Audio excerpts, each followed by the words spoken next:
Subhanahu wa ta'ala. Alhamdulillah di kesempatan subuh yang penuh berkah, sebagaimana doa Rasulullah sallallahu alaihi wasallam, Allahumma barik li ummati fi bukuriha.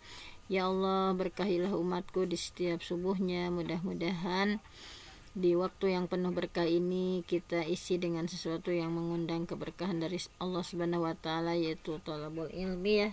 Sambil mempersiapkan berbagai hal, kita menyempatkan diri untuk sambil mendengarkan ya thalabul ilmi. Kita awali subuh ini dengan permohonan kepada Allah. Allahumma inna nas'aluka ilman nafi'a. Ya Allah, kami memohon kepadamu ilmu yang bermanfaat, warizqan thayyiba, rezeki yang baik, wa amalan mutaqabbala, dan amal yang diterima oleh Allah Subhanahu wa ta'ala. Baiklah, untuk hari Kamis sekarang ya.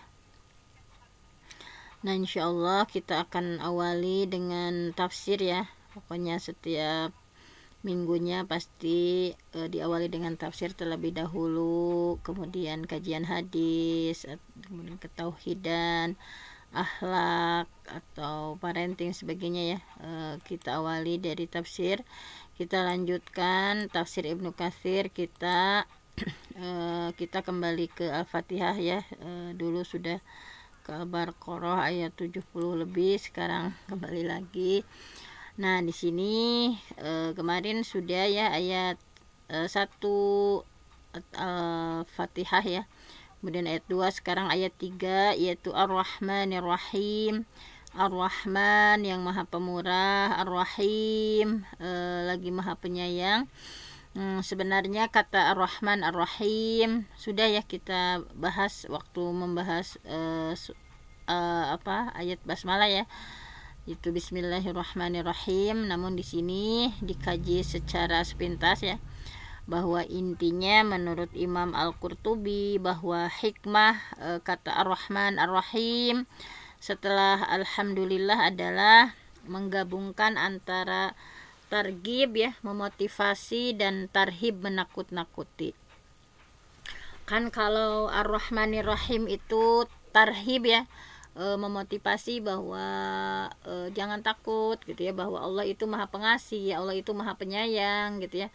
Setelah sebelumnya di Alhamdulillahirabbil alamin bahwa Rabbil alamin itu menakut-nakuti ya, tarhib bahwa hanya Allah ya, Tuhan semesta alam yang mengurus, yang mengelola gitu ya. Nah, di sini memang dalam Al-Qur'an banyak sekali ya, pasti ada targhib, ada tarhib. Ada targhib motivasi, ada tarhib ya, menakut-nakuti gitu. Dan ini kita pun ya kepada murid misalnya, atau kepada anak-anak kita harus seimbang antara targhib ya, motivasi, dan tarhib. Nah, di sini dalam Al-Qur'an memang banyak ya yang polanya targhib tarhib. Misalnya di surah Al-Hijr ayat 49 sampai 50, A'udzubillahi minasyaitonirrajim. Nabi, kabarkanlah ibadi kepada hamba-hambaku, anni, sesungguhnya aku, anal ghafurur rahim, bahwa aku, kata Allah ya, anal ghafurur rahim, aku adalah Maha Pengampun, aku adalah Maha Penyayang. Tetapi wa anna azabi, dan bahwa sesungguhnya azabku, huwal azabul alim, adalah azab yang sangat pedih. Nah, jadi memang Allah seringkali ya targhib, melakukan motivasi, tetapi diseimbangkan juga dengan tarhib ya, menakut-nakuti manusia. Misalnya bahwa di satu sisi Allah itu Maha Pengampun, Maha Pengasih, tetapi di sisi lain ingat bahwa azabku itu adalah azab yang paling pedih. Nah, kemudian di surah Al-An'am juga ya, sama ada targhib tarhib. A'udzubillahi minasyaitonirrajim. Inna rabbak, sesungguhnya Tuhanmu, sari'ul iqab, sangat cepat siksaannya, wa innahu laghafurur rahim, dan sesungguhnya dialah Allah yang Maha Pengampun, Maha Penyayang. Jadi di satu sisi Allah menyatakan dirinya bahwa ingat Allah itu Maha cepat siksaannya, dan tetapi Allah juga Maha Pengampun, Maha Penyayang.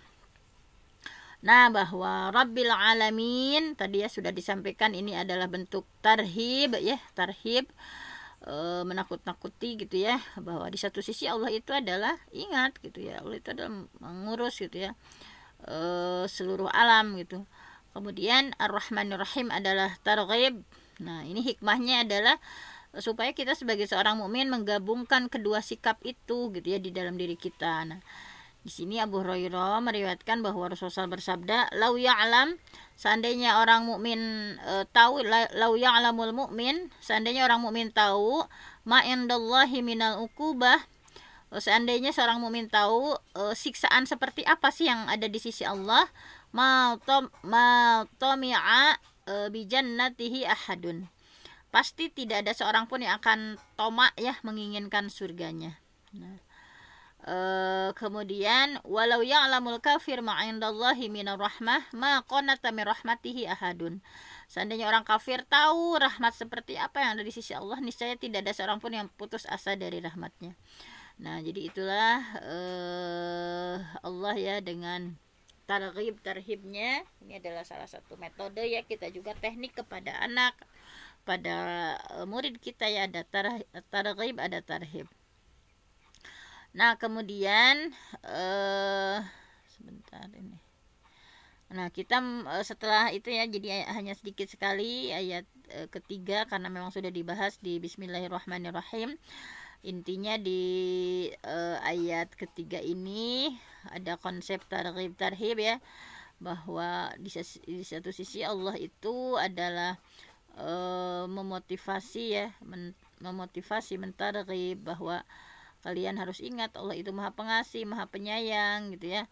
Kemudian selain targhib, Allah pun mewaspadakan ya kepada kita sebagai manusia bahwa Allah itu adalah siksaannya keras. Kemudian Allah juga yang mengatur seluruh alam gitu ya, jangan macam-macam kata Allah ya. Nah, kemudian di ayat keempat, nah di sini maliki yaumiddin, jadi ini bisa dibaca maliki, bisa maliki gitu ya. Nah, ini bisa karena itu adalah qiraah sab'ah ya, yang sudah mutawatir gitu, boleh dibaca panjang, maliki boleh, maliki gitu ya, boleh dua-duanya. Maliki yang menguasai yaumiddin, hari pembalasan.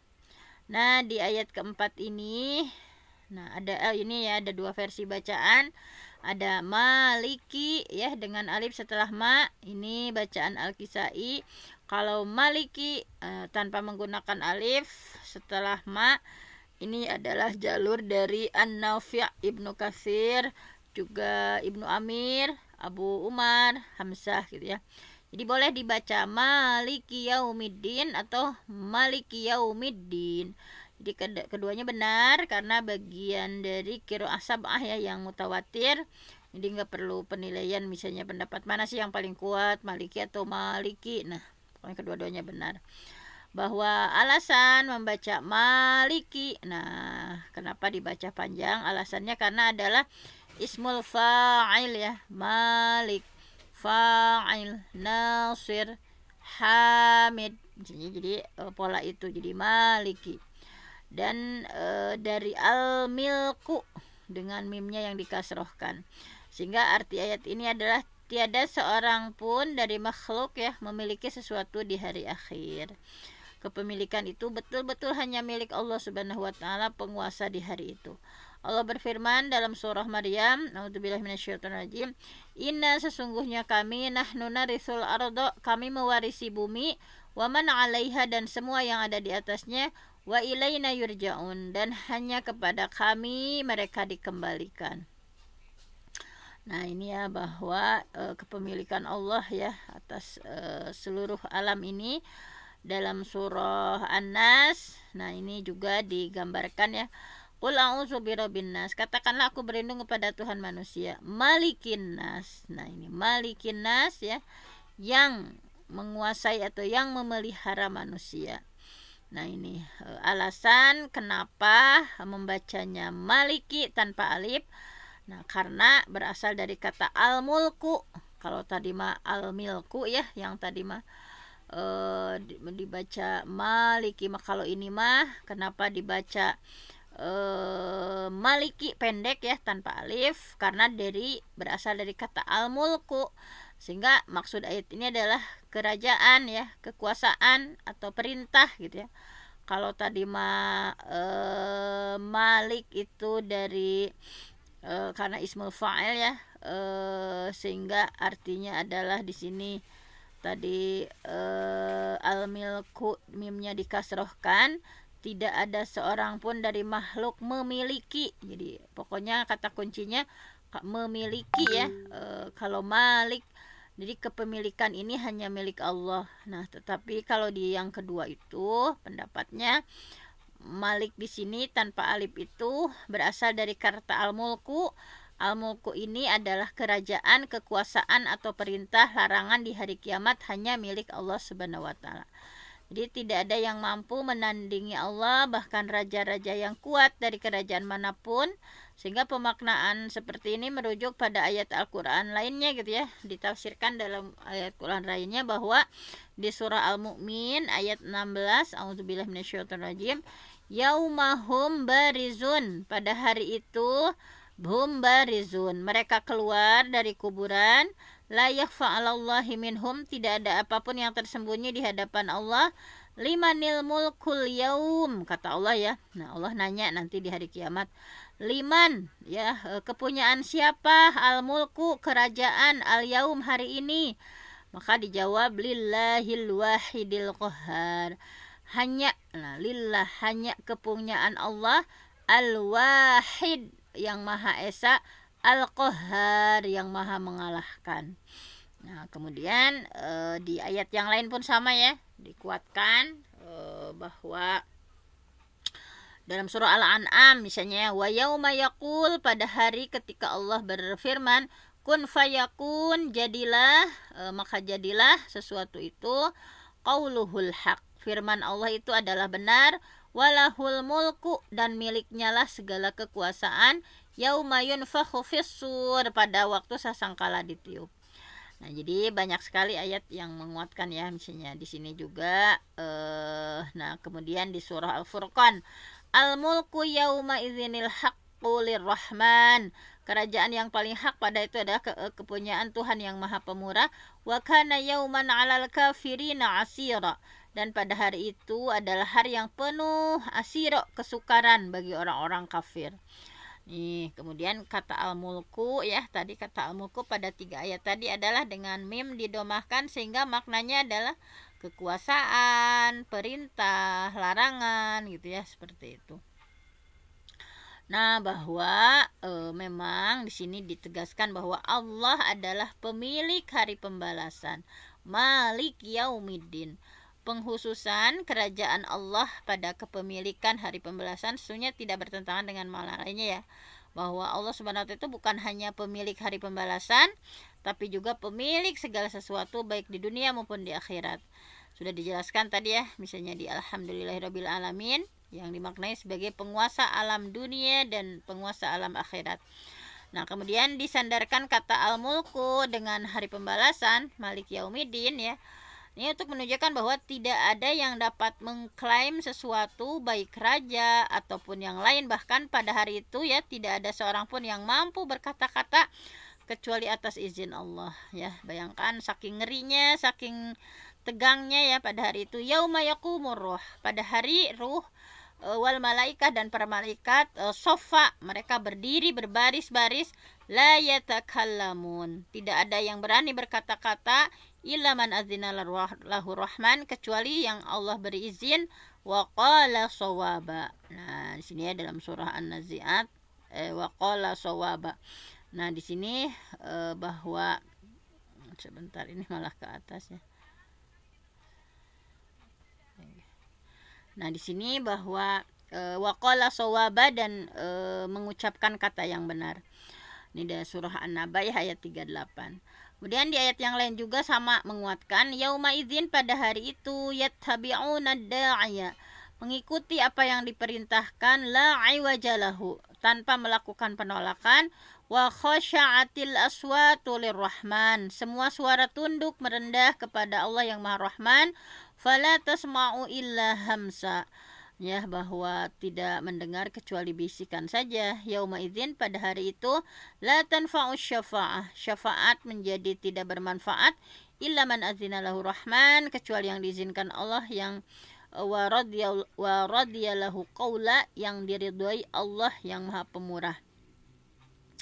Nah, kemudian sama ya di surah Ahud juga, yauma ya'ti la takallamu nafsun illa biizni, wa minhum syaqiyyu wa sa'id, ya yauma pada hari yati, pada hari yang datang, pada hari itu la takallamu nafsun, tidak ada seorang pun yang berbicara illa biiznih, kecuali dengan izinnya, izin Allah. Faminhum syaqiyyun, di antara mereka ada yang celaka, wa sa'idun, ada yang bahagia. Dan di sini Ibnu Abbas mengatakan bahwa pada hari pembalasan ya yaumuddin nanti tidak ada seorang pun yang punya kekuasaan sebagaimana mereka sudah berkuasa ya di dunia. Jadi hari pembalasan adalah hari semua makhluk menjalani hisab, berhitungan. Allah akan balas ya manusia sesuai dengan amal perbuatannya masing-masing. Kalau amalnya baik dibalas baik, kalau amalnya buruk dibalas buruk, kecuali yang diampuni oleh Allah Subhanahu wa taala. Nah, Imam At-Tabari meriwayatkan ya bahwa dari sebagian sahabat ayat ini bermakna bahwa Allah Maha Kuasa untuk mengadakan hari kiamat. Jadi tidak ada pertentangan serius ya dalam memaknai Malik Yaumiddin dengan makna merajai ataupun memiliki, ya sama-sama saja ya, merajai memiliki. Jadi keduanya memiliki dasar argumen yang bisa dipertanggungjawabkan. Hanya makna yang kuat ya lebih cenderung dimiliki oleh pendapat pertama yang merujuk pada Maliki di sana itu ada al-mulku ya, kerajaan. Yauma idzinil haqqur rahman, pada hari itu adalah kepunyaan Tuhan yang Maha Pemurah. Wa kana yauman 'alal kafirina 'asira, dan hari itu adalah hari yang penuh asira, kesukaran bagi orang-orang kafir. Bahwa Allah ya yang pemilik sejati dunia akhirat. Hakikatnya kerajaan yang ada di dunia dan akhirat itu adalah milik Allah. Wallah, dialah Allah alladzi la ilaha illahu, yang tidak ada Tuhan kecuali Dia, Al-Malik, Allah ya yang merajai, Al-Quddus, Maha Suci, As-Salam, Allah yang Maha Sejahtera. Ya, di sini Abu Hurairah meriwayatkan bahwa Rasulullah bersabda, akhna ismin, hati-hati ya misalnya nama ya, bahwa akhna usmin, bahwa nama yang paling rendah indallah di sisi Allah, rajulun, seseorang yang tasamma malikul amlak, menamai ya seorang dengan dirinya dengan raja di raja, misalnya nggak boleh misalnya ya, itu termasuk nama yang paling akhna ya, yang paling rendah, paling hina di sisi Allah adalah seseorang yang menamakan dirinya adalah malikal amlak, raja di raja. Wala malik illallah, padahal tidak ada raja kecuali Allah.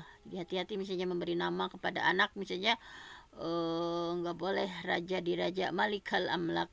Allah adalah pemilik di hari kiamat, tidak ada sesuatu yang menyamainya. Abu Hurairah meriwayatkan bahwasanya Rasulullah bersabda, yaqbidullah al-ardo, Allah ya menyempitkan bumi, wa yatwis samawati biyamini, dan summa yaqul ana al-malik ainal mulukul ar ainal jabbarun. Nah, sama Allah ditantang nanti di hari kiamat ya, ainal mutakabbirun, bahwa Allah menggenggam bumi, Allah melipat langit dengan kekuasaannya. Kemudian saat itu Allah bertanya ya, akulah raja di raja. Bahwasanya Allah menyampaikan nanti ya bahwa tadi ya bahwa ana al-malik, aku adalah raja di raja. Aina mulukul ar, di mana raja-raja bumi kala itu ya. Ainal jabbarun, di mana orang-orang yang sombong. Nah, jadi nanti Allah pada hari kiamat akan menantang ya, akulah raja, mana raja-raja bumi, mana ya orang-orang yang diktator ya, yang diktator ketika dia berada di bumi itu sama Allah ditantang ya. Ainal mutakabbirun, mana orang-orang yang angkuh. Nah, jadi penyebutan raja kepada selain Allah di dunia hanya sebagai majas ya, kiasan, karena hakikatnya enggak ada raja kecuali Allah. Nah, di sini di surah Al-Maidah ya, a'udzubillahi minasyaitonirrajim, id, ketika ja'ala fikum anbiya, dia mengangkat nabi ya di antara kalian, wa ja'alakum mulukan, dan menjadi kalian sebagai raja-raja, wa athakum ma lam yu'ti ahadan minal alamin, dan memberikan kepada kalian apa yang belum pernah diberikan kepada seorang pun di antara umat yang lain. Nah, kemudian juga di surah Al-Kahfi ya, wa kana wara'ahum malik, karena di hadapan mereka ada seorang raja, ya'khudhu kulla safinatin ghasba, yang akan mengambil perahu dengan cara paksa. Ya, ini ketika malaikat Nabi Khidir ya dengan Nabi Musa. Nah, kemudian Al-Baqarah juga ya sama, innallaha qad ba'atsa lakum taluta malika, sesungguhnya Allah sudah mengangkat Talut sebagai raja ya untuk kalian. Qalu, kemudian mereka berkata, anna yakunu lahul mulku alaina wa nahnu ahaqqu bil mulki minhu, Mengapa kau jadikan dia raja padahal kami lebih berhak darinya gitu ya. Nah, kemudian hari pembalasan dan perhitungan ya, Yaumiddin. Adin itu makna dasar dari adin adalah pembalasan, perhitungan ya misalnya. Jadi makna adin, ketika kita baca adin itu harus terbayang dalam pikiran kita itu adalah pembalasan atau perhitungan. Dalilnya di surah An-Nur ya. Yauma idzin, pada hari itu, yuwaffihimullah dinahumul haq wa ya'lamuna annallaha wal haqqul mubin. Di hari itu Allah akan memberikan balasan ya kepada mereka yang tersetimpal menurut semestinya, dan mereka tahu bahwa Allah itu adalah maha benar, Allah maha terang. Nah, kemudian di surah As-Saffat digambarkan ya bahwa aizamitna wa kunna turaban wa idzaman wa inna lamadinun. Apakah ketika kita sudah mati dan kita sudah menjadi tanah dan tulang belulang, apakah sesungguhnya kita benar-benar akan dibangkitkan untuk hari pembalasan, diberikan pembalasan? Maksudnya apakah amal-amal kami akan dihitung nanti pada hari kiamat ya? Di sini Umar bin Khattab mengatakan ya, hasibu qabla an tuhasabu, hisablah diri kalian sebelum kalian dihisab. Wazinu ya qabla an tuzanu, dan timbanglah sebelum ditimbang, dan harus bersiap-siap ya menghadapi hari kiamat. Nah, kemudian di sini disampaikan bahwa sebentar ini ke sini nih.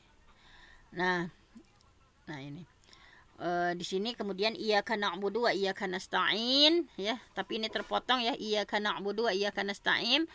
Di sana itu ada iyyaka, ada maf'ul bih yang didahulukan ya. Iyyaka hanya kepadamu, kan harusnya na'budu iyyaka wa nasta'inu iyyaka, tetapi di sini ada maf'ul yang didahulukan, iyyaka hanya kepadamu na'budu kami beribadah, wa iyyaka nasta'in dan hanya kepadamu kami memohon pertolongan.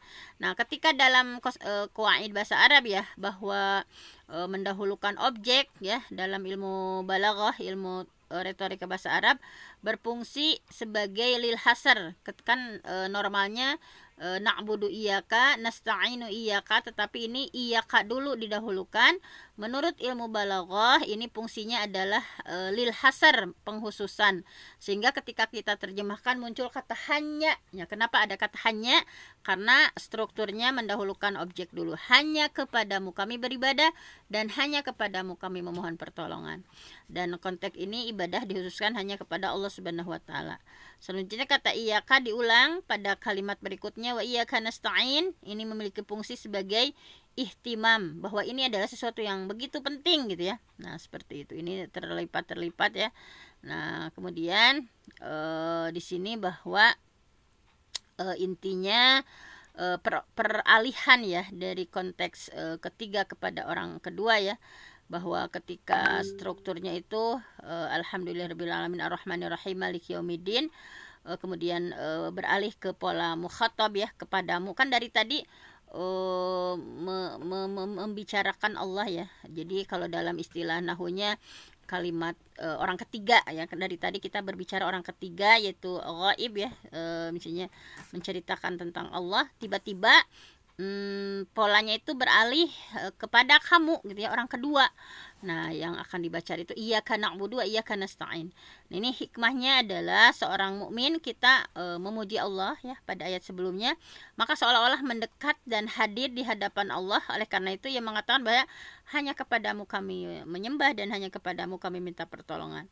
Nah, ini menunjukkan bahwa ayat-ayat sebelumnya dari surah Al-Fatihah adalah kabar dari Allah berupa pujian kepada dirinya dengan keindahan sifat-sifatnya dan petunjuknya kepada hambanya untuk selalu memuji dirinya dengan hal itu. Nah, seperti itu ya, bahwa nah ini salah cetaknya, sebentar, ini salah cetak sampai di, nah ini ke sini, bahwa di sini ya. Nah, bahwa menurut Ibnu Abbas ketika menafsirkan iyyaka na'budu, hanya kepadamu kami mengesahkan ya, hanya kepadamu kami takut, hanya kepadamu kami berharap. Nah, adapun kalimat iyyaka nasta'in ditafsirkan dengan hanya kepadamu kami meminta pertolongan untuk dapat mentaatimu dalam segala urusanku. Sementara Imam Qatadah menafsirkan bahwa Allah memerintahkan kalian semua untuk memurnikan ibadah hanya kepada Allah dan meminta pertolongan hanya kepada Allah dalam segala urusan kalian. Nah, kata ibadah didahulukan dari kata isti'anah, minta tolong, karena tentu saja ibadah dulu ya, jangan minta tolong dulu kemudian ibadah, tetapi kata ibadah iyyaka na'budu didahulukan daripada iyyaka nasta'in, ibadah didahulukan dari kata isti'anah, dan ini merupakan dasar. Sementara isti'anah adalah wasilah ya, sarana. Yang lebih utama adalah mendahulukan yang lebih penting daripada yang penting. Nah, kemudian hikmahnya ya, hikmahnya bentuk jamak. Kenapa na'budu gitu ya, jamak, tidak a'budu, tidak asta'in. Ini penggunaan kata nun pada dua kata kerja tadi ya. Apakah menunjukkan bentuk jamak atau sekedar li ta'zim, mengagungkan. Seandainya disebut jamak, apakah boleh secara struktur bahasa Arab, sementara mukmin yang sholat adalah sendiri-sendiri. Jika li ta'zim, bagaimana mungkin seorang mukmin menganggap dirinya besar sementara dia sedang berhadapan dengan Allah. Jadi dalam hal ini ada dua pendapat, bahwa sebagian ulama kenapa dengan na'budu ya, dengan kalimat jamak, tidak dengan mufrad gitu ya, karena nun dalam kalimat tersebut memang jamak gitu ya. Hal ini menginformasikan tentang kaum mukmin yang sedang menyembah Allah Subhanahu wa taala dan meminta pertolongan kepadanya, sedangkan orang yang melakukan sholat adalah bagian dari mereka. Nah, seperti itu. Kemudian terlebih ya, ketika dia berada sedang sholat, bahkan menjadi imam ketika membaca iyyaka na'budu, sesungguhnya melafadzkan itu untuk dirinya juga untuk makmum yang ada di belakang gitu ya. Jadi kenapa dengan menggunakan jamak ya, na'budu, seperti itu. Kemudian sebagian yang lain berpendapat bahwa huruf nun yang ada dalam ayat tersebut adalah li ta'zim. Nah, kalau yang tadi memang betul-betul jamak, kalau ini untuk li ta'zim, fungsinya untuk mengagungkan. Jadi pengertiannya seakan-akan dikatakan kepada hamba yang bersangkutan bahwa apabila kamu dalam posisi ibadah, kamu adalah orang yang mulia dan kedudukanmu tinggi, tetapi jika berada di luar sholat, jangan sekali-kali kamu menggunakan kata kami atau kami telah melakukannya, walaupun kamu berada di tengah-tengah ratusan atau ribuan orang, karena semuanya butuh kepada Allah. Dari kedua pendapat ini ya, maka pendapat pertama yang paling kuat dan dapat diterima, bahwa dalam mudhari ya, bukan madhi ya, menunjukkan sikap santun dan merendahkan diri di hadapan Allah Subhanahu wa taala. Nah, jadi di sini kedudukan ibadah adalah yang sesuatu yang paling mulia ya. Na'budu, ibadah itu adalah kedudukannya adalah paling mulia. Jadi ibadah hanya kepada Allah memiliki posisi yang sangat mulia. Seorang mukmin menjadi terhormat karena mengingat dirinya sedang berhubungan dengan Allah, sebagaimana dikatakan dalam penyair ya, la tad'uni illa biya abadaha fa innahu asyrafu asma'i. Jangan kamu panggil aku melainkan dengan julukan hai hambaku, karena sesungguhnya namaku ini adalah nama yang terhormat. Karena kedudukan ibadah punya posisi yang begitu mulia, maka Rasulullah telah mencapai posisi tersebut ketika Allah Subhanahu wa taala menamakan Rasulnya dengan sebutan abdi ya, hambaku, dalam berbagai ayat menamainya hambanya ketika Allah turunkan alhamdulillahilladzi anzala ala abdihil kitab. Jadi Rasulullah itu seorang hamba yang tunduk patuh beribadah dalam posisi yang paling maksimal. Nah, di sini ya, kemudian Allah juga menyebut hambanya ya ketika diturunkan kewajiban berdakwah. Wa annahu lamma qama Abdullah yad'uhu kadu yakunu alaihi libada. Nah, jadi kata abdun, Abdullah, hamba Allah. Allah menamainya dengan sebutan hambanya ketika Rasulullah diisrakan. Subhanalladzi asra bi'abdihi laila. Kemudian Allah memberikan petunjuk kepada Nabi Muhammad agar mengerjakan ibadah ketika dalam kondisi sempit yang diakibatkan pendustaan orang yang menentangnya. Walaqad na'lamu annaka yadhiqu sadruk. Sungguh kami tahu bahwa dadamu sempit bima yaqulun, disebabkan apa yang mereka ucapkan. Fasabbih bihamdi rabbik. Maka bertasbihlah, wa kum minas sajidin, jadilah kamu orang yang sujud, yang salat, wa'bud rabbaka hatta ya'tiyakal yakin, dan sembahlah Tuhanmu sampai datang kepadamu sesuatu yang diyakini atau ajal. Nah, sebagian orang sufi menegaskan bahwa manusia beribadah bukan mengharapkan pahala atau menangkal siksa ya, tetapi karena memang Allah zat yang harus disembah gitu. Namun penegasan kaum sufi ini tertolak ya. Seorang mukmin beribadah karena Allah berhak disembah. Beriringan dengan itu, seorang hamba juga meminta kepada Robnya pahala dan berharap terhindar dari siksa.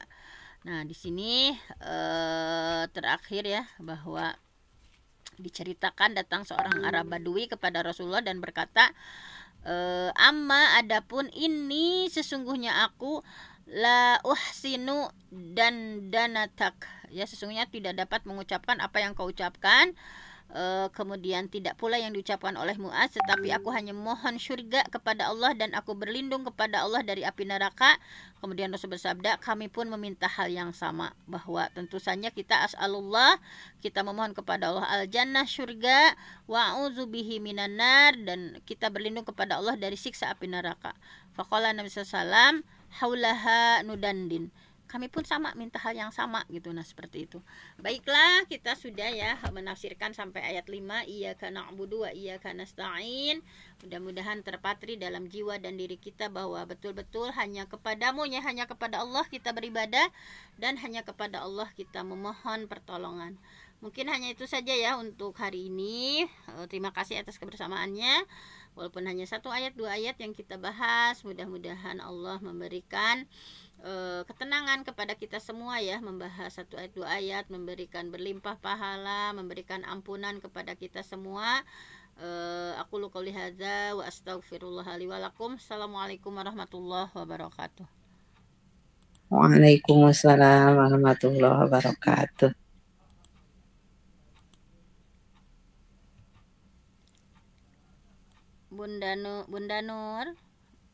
Bunda Lia, pilih Bunda Nur.